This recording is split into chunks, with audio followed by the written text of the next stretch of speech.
Hey everybody, how's it going? Today I wanted to show you how I mix bass guitar. If you want strong, powerful, punchy bass guitar tracks, this is what I use. First of all, I'm going to show you a bit of the mix. This is from the AmpCraft 1992 demo.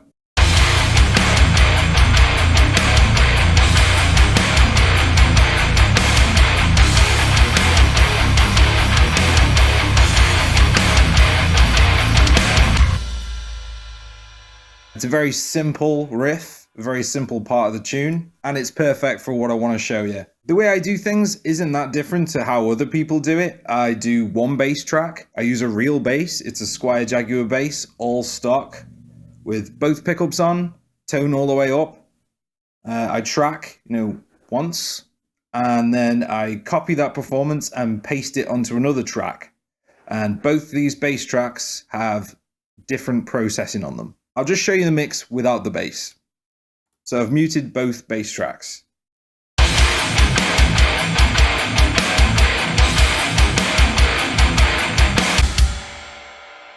As you can hear, there's almost no low end on those guitars, but they do sound full, they sound thick, but there's almost no low end on there. And I've high passed those guitars to about 140 Hertz. So how I approach it is I want the kick drum hitting super low at around 50 Hertz, 50 or 60 Hertz, and that's where I've got it. But the bass guitar, I want it to be a little bit higher towards like 80, 90 Hertz. That's where I want the fundamental low end to be on the bass guitar, so they don't interrupt each other. I'll just show you what I've got going on both the tracks.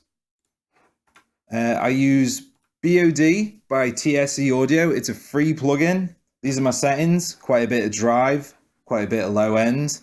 And this is a Sans Amp emulation. A lot of people will put a cab emulation after this plugin, but I find it does everything I want it to do, except I do need to scoop the mid-range and I do need to sort out some frequencies. So with the re-EQ, I've got shelf here at about 80 Hertz, just to keep it out of the way of the kick drum, and then super scoop around 200 and 500, just keeping it out of the way of the guitars, the lead guitar, vocals, whatever I've got going on. And then I do like the high end of the bass guitar to pop through, to give it a lot of cut and presence, but I do need to tame it a bit because it can be a little bit aggressive, so there's just a shelf here at 5K. The best way for a metal mix is to definitely scoop the mid-range out on the main bass track. And then I've got recomp.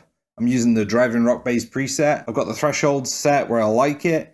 It's reducing about 2 or 3 dB pretty consistently, and that just gives me a nice, solid, fundamental, punchy low end that's always there. Now, the second track, what I use for this is Mockafix No Amp. This is a guitar Sans Amp copy. So it does, an amp sound and the cab emulation all in one. I've got, the high end taken down a little bit. No low end. I've got the drive up a fair bit. And this is a very distorted, raunchy sound that works really well for the bass guitar I'm using. I've got it EQ'd kind of like I would a guitar. So it is kind of the opposite of the last track. So the previous track is a lot of low end, no mids, and a fair bit of high end. So this is almost no low end. The high end is attenuated as well, and it's mostly mid-range, just like a guitar is. And then I've got recomp again, the Driving Rock Bass preset. But honestly, on this track, it's so distorted and there's hardly any frequencies there. It really doesn't need compression, but it's just there as a safety net. So here's the first track by itself.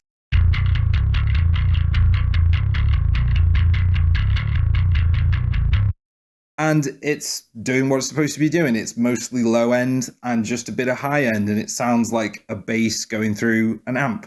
That's what the BOD does really well. But if you listen to it again, that isn't really going to cut through a mix much. The high end will be there, but the actual voice of the bass won't be there. That's why I've got the second track.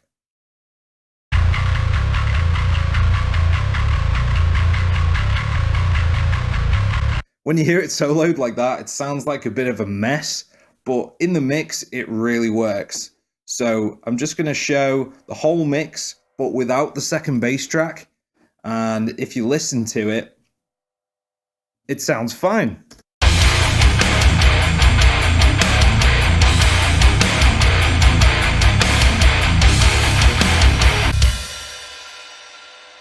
you know, that sounds all right.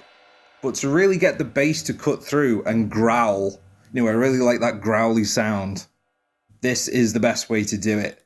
And what I do, I've got the main bass track just set to taste, and then I bring up the second bass track just to taste, just to have it growl through the mix. This is without the second bass track.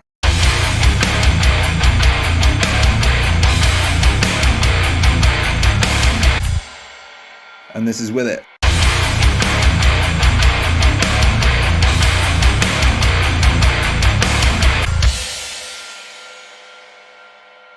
It just fills up more space and gives the bass guitar that presence and sort of evil growl that I want it to have. Two separate tracks, which are the opposite of each other. This one is doing the lows and the highs, and this one is doing the mids. And I do want the second track to be a little bit quieter than the main track.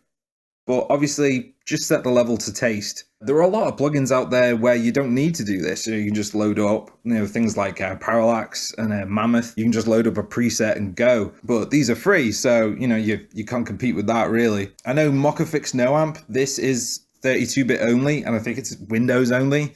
So that's a bit of a bummer for you Mac guys. But something like Amped Roots, load up a preset on there, get a fair bit of mid-range going. You know, put that on a track, EQ it, kind of like that, and bring it up under your main bass track, and you'll get similar results. So guys, if you do want details on the guitar tone, just watch my AmpCraft 1992 demo, and you can see all the settings on there. If you've got any questions, just ask me below. Don't be afraid to high pass your guitars above 100 Hz, because your low end will sound a lot more defined if you do so. Alright guys, since you're still here, I just want to plug some of my stuff. I've got a bunch of music over on Bandcamp, and it's all pure metal fury! Stream it all for free, and buy some of it if you want it. Links below. Thanks for watching guys, I really appreciate it, and subscribe if you want to see more metal related stuff. I'll be back sometime with a video on something else, so until then, ciao.